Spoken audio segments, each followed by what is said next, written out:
Good evening everyone, कैसे हैं आप सब लोग। मेरा नाम है राहुल और मैं दूंगा आपको सीडीपी का प्रैक्टिस सेट। बूंद बूंद से गड़ा पड़ेगा, मेरा तो यही मानना है। और 7 PM पर देता हूँ, डेली आ जाया करो, बाकी मेरे ऊपर छोड़ दो। ठीक है, पहले क्वेश्चन स्टार्ट करेंगे। सुनना और लिखने की कुशलता का आकलन करने के लिए सबसे अच्छा तरीका कौन सा है।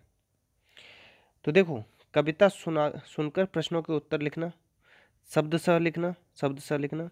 देखो सबसे बेस्ट लग रहा है ये, अपने शब्दों में लिखना। अपने शब्दों में लिखने ही कह दे या कविता को आगे बढ़ाने ही कह दे, सबसे बेस्ट होता है। आंसर हो जाएगा बी। नेक्स्ट, एचटेट के कुछ क्वेश्चन जो रह गए थे ना कल, कुछ आज करा दूं, कुछ कल फाइनल हो जाएंगे। सार्थक पढ़ते समय कभी कभी वाक्यों शब्दों को क्या करता है, पुनरावृत्ति। क्या करते हैं, कभी कभी बच्चा ना दोहरा देता है, तो उसका मतलब क्या है, वह अटक अटक कर ही पढ़ सकता है, गलत बात है। पढ़ने में अधिक समय लेता है, गलत बात है। लंबे शब्दों को पढ़ने में कठिनाई हो रही है, गलत बात है। देखो हमेशा कोई भी क्वेश्चन आए ना सीडीपी का, जो मेरा एक्सपीरियंस है उसमें ये चीज़ देखना, पॉजिटिविटी कहाँ है, बच्चे के बारे में पॉजिटिव बातें कहाँ पे बता रहा है, वह समझ के साथ पढ़ने की कोशिश कर रहा है। तो यहाँ ये बता रहा है बच्चे को पॉजिटिव वे में, हमेशा पॉजिटिव वे में लिया करो पेडागोजी को, कभी भी नेगेटिव नहीं जाती है। ठीक है, ये मेरा एक्सपीरियंस है। ठीक है, आंसर हो जाएगा बी। इसमें से आकलन का उद्देश्य नहीं है, आकलन का कौन सा उद्देश्य नहीं है। तो देखो, भाषा सीखने के संदर्भ में प्रत्येक बच्चे की विशेष आवश्यकताओं को पहचानना, सही बात है। भाषा सीखने की प्रक्रिया को उन्नत बनाना, सही बात है। भाषा प्रकृति और अभिभावकों अन्य शिक्षकों को बताना, सही बात है। अब देखो यहाँ पे आ गया ही कभी भी आ जाए ना, एक चीज़ याद रख लेना, ही क्या होता है, नेगेटिव वर्ड होता है, इसे तुरंत काटे आना। तो ये इसको, ये उद्देश्य नहीं है। आंसर क्या हो जाएगा, सी, क्योंकि नहीं पूछा है। नेक्स्ट, अपने विचार से, आपके विचार से प्राथमिक स्तर पर उत्कृष्ट लेखन का उदाहरण क्या है। तो देखो, किसी आंखों देखी घटना का लिखित वर्णन करना। ठीक है, क्या करना, लिखित वर्णन करना, कौन सी आंखों से देखी हुई अपनी घटना। आंसर सबसे बेस्ट लग रहा है ये। मेरे सपने का भारत अनुचित, गलत। कठिनाई, गलत। छुट्टियां मनाई गई, गलत। आंसर हो जाएगा सी। डायरेक्ट आंसर निकालना सीखो। इसमें से भाषा के संदर्भ में कौन सा सही है, भाषा के संदर्भ में कौन सा सही है। देखो, ही बच्चों में भाषा करने की जन्मजात, और बच्चों में भाषा अर्जित करने की जन्मजात क्षमता नहीं होती। देखो नेगेटिव जा रहा है ये, इसमें ही दे रहा है, इसमें ही दे रहा है, एक सेकंड में निकाल दिए आंसर। आंसर क्या हो जाएगा, डी हो जाएगा। बच्चों में भाषा अर्जित करने की क्षमता कैसी होती है, जन्मजात। किसने कहा है, चोमस्की ने कहा है। क्या दिया था, लैंग्वेज एक्विजिशन डिवाइस। और क्या दिया था, यूनिवर्सल ग्रामर मेथड। दो चीज़ें दी थी। और ये किसकी लाइन है, चोमस्की की लाइन है। नेक्स्ट, डिस्ग्राफिया किससे रिलेटेड है, ग्राफिया मतलब ग्राफ, ग्राफ क्या बनाओगे, लिखोगे, तो इससे क्या है, डिस्ग्राफिया। बोलने से क्या होती है, डिस्फेजिया। पढ़ने से क्या होती है, डिसलेक्सिया। और होता है कैलकुलिया, कैलकुलिया, कैलकुलिया। तो ये क्या होती है, गणित से संबंधित होती है, याद रख लेना। ये क्या है, अक्षमता है। किसकी अक्षमता है, अधिगम अक्षमता, लर्निंग डिसेबिलिटी कहते हैं। ठीक है, इस चीज़ को आप याद रख लेंगे। और एक चीज़ अगर किसी को पता हो कि अधिगम अक्षमता किसने दी थी, क्या पूछ रहा हूँ मैं, अधिगम अक्षमताएं किसने दी थी, अगर ये आप में से किसी को आता हो तो वो प्लीज़ कमेंट बॉक्स में बताना, नहीं तो मैं नेक्स्ट टाइम बताऊंगा। ठीक है, नेक्स्ट, प्राथमिक स्तर पर हिंदी भाषा की पाठ्य पुस्तक में आप किसे सर्वाधिक महत्व देंगे, सबसे ज़्यादा महत्व किसे दिया जाएगा। देखो, बहुतायत में दिए गए, बहुतायत बहुत ज़्यादा मत कराओ। नैतिक मूल्य देने वाली, ये हो सकता है। बहुत प्रसिद्ध लेखक, ये नहीं हो सकता। देखो, हिंदी भाषा को विविध रूप देने वाली रचनाएं, ये जो नैतिक कहानियाँ ना, ये इसी में आ जाएंगी। आंसर क्या हो जाएगा, सी। ए वाला ऑप्शन किस में आ जाएगा, सी में। नेक्स्ट, बहुभाषिक कक्षाओं में बच्चों की भाषाएं कैसी होती हैं, बेहद जटिल होती हैं, गलत। आकलन बाधित करती हैं, गलत। बाधित करती हैं, गलत। संसाधन के रूप में होना चाहिए, बहुभाषिकता क्या है, संसाधन है, मैंने कई बार बताया। नेक्स्ट, डैश भाषा की अति महत्वपूर्ण प्रकार है। तो डैश भाषा का अति महत्वपूर्ण, संप्रेषण। भाषा में क्या होता है, संप्रेषण। संप्रेषण मतलब पता है क्या है, अपनी बात को सामने वाले को पहुंचाना और उसकी को सुनना। नेक्स्ट, कक्षा आकलन के बच कक्षा 5 के बच्चों की हिंदी भाषा का आकलन करने के लिए सबसे अच्छा क्वेश्चन कौन सा है। तो देखो, इस तरीके का क्वेश्चन आए ना, तो एक ट्रिक है। क्या ट्रिक है, ये देखना कि सबसे ज़्यादा शब्द या सबसे ज़्यादा बातें आप किस क्वेश्चन में बता सकते हो। झूरी ने बैलों के क्या नाम दिए, बहुत छोटा सा आंसर बनेगा इसका। गया कैसा व्यक्ति था, बहुत छोटा आंसर बनेगा। हीरा समझदार था या पोती, एक आंसर बनेगा। एक सेकंड, झूरी के बैलों का क्या नाम बताइए, बहुत ही 2 शब्दों का आंसर है। हीरा कैसा व्यक्ति था, इसे रख ले रहे हैं। झूरी के कितने बैल थे, 2 शब्दों का, 1 शब्द का आंसर है।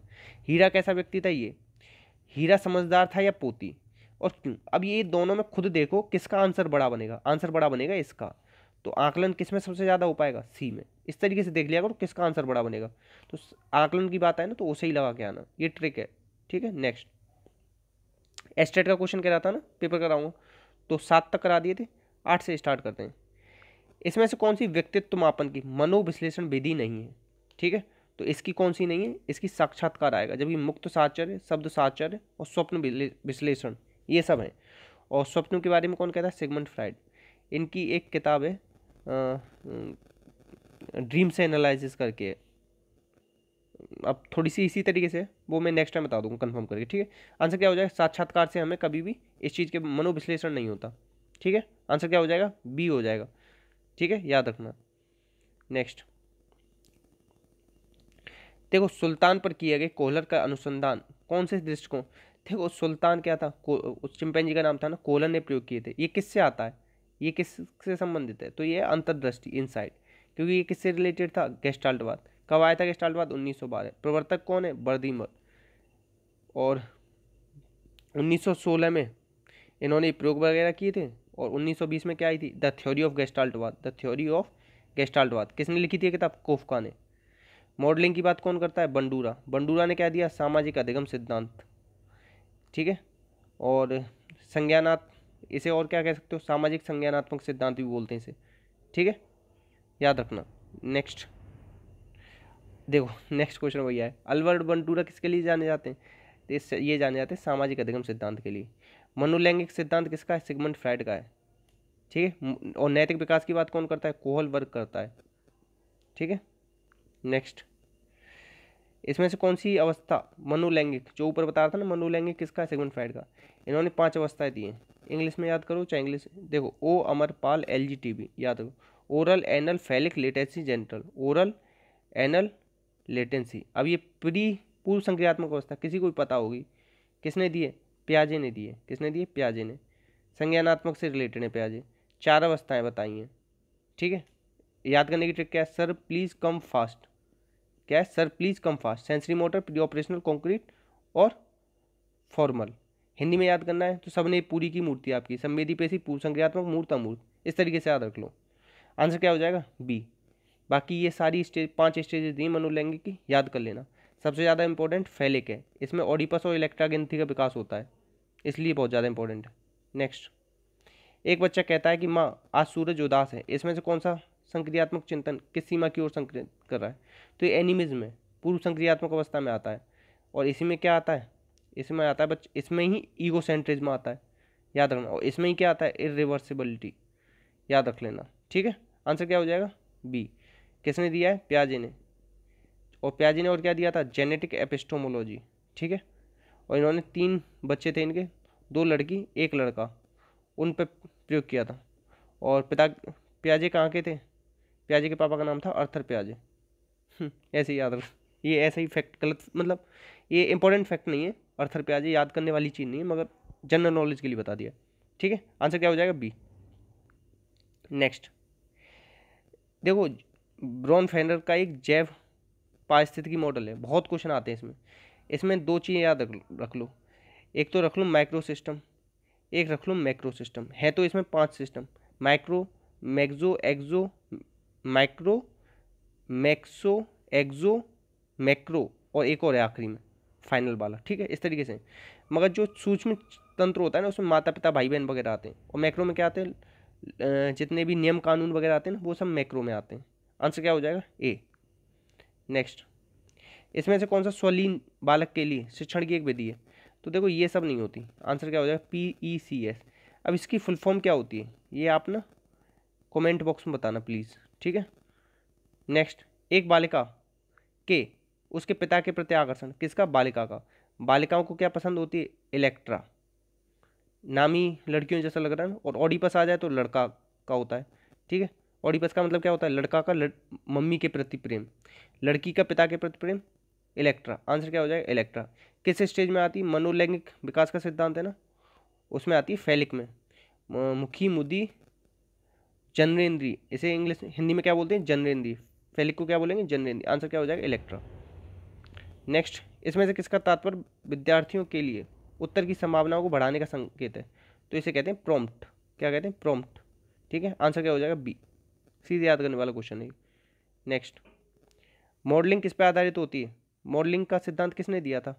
उन्होंने ये प्रयास और त्रुटि किसने दिया, थॉर्नडाइक ने। और क्रिया प्रसूत किसने दिया, स्किनर ने।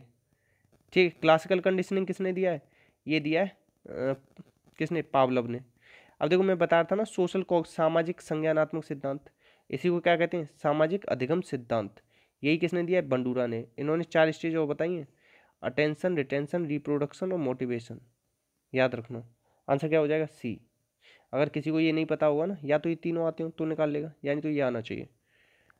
ठीक है, इतने ही क्वेश्चन थे, तो प्लीज़ शेयर कर देना अच्छी लगी हो तो। बहुत सारे फैक्ट्स बताएं, अच्छी पक्का लगी होगी, मेहनत पूरी करी गई है। बाकी अपना अपनों को ध्यान रखना। जय हिंद, जय भारत।